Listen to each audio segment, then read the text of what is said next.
Really excited about this topic. I want to get to our speaker, who I know is waiting right now.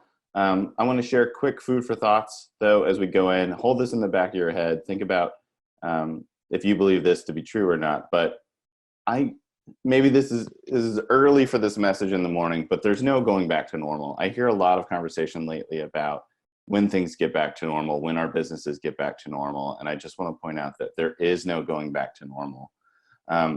If I likely VUCA, VUCA is familiar to a lot of people. It's a way to describe the world that we live in.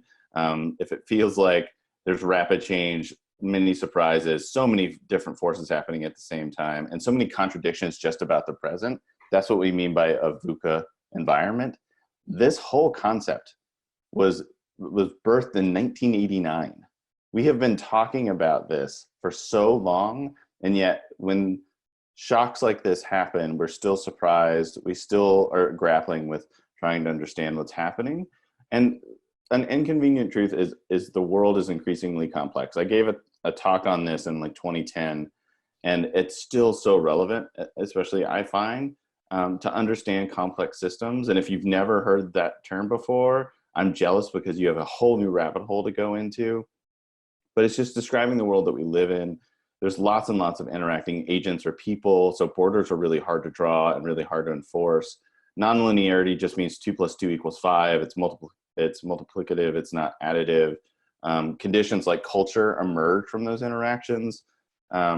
Adaptation, the system itself reacts to what we try to do with it, and it builds countermeasures on countermeasures on countermeasures. There's perpetual novelty. The past is a poor predictive tool for the future.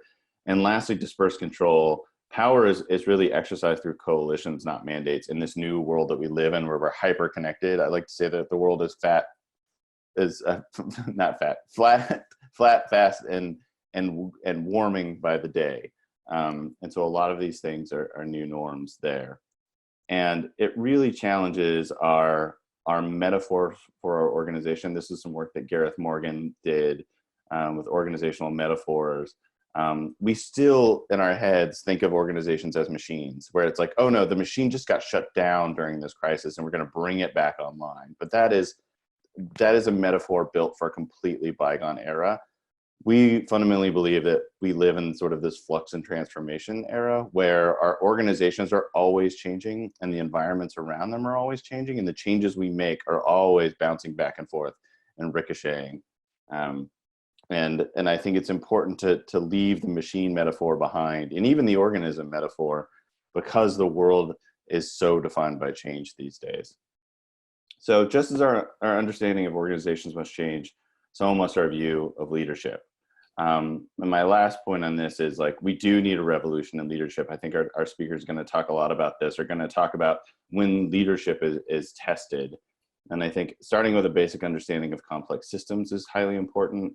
But leadership needs to be perceived as a set of behaviors, not a single person. Please, let's kill the great man theory, the great white man theory of leadership, and really start to think about coalition building and code switching between communities, and developing leadership, and engaging, enabling adaptation in others. So there's a big shift in leadership that needs to happen, and I'm so excited for people to hear.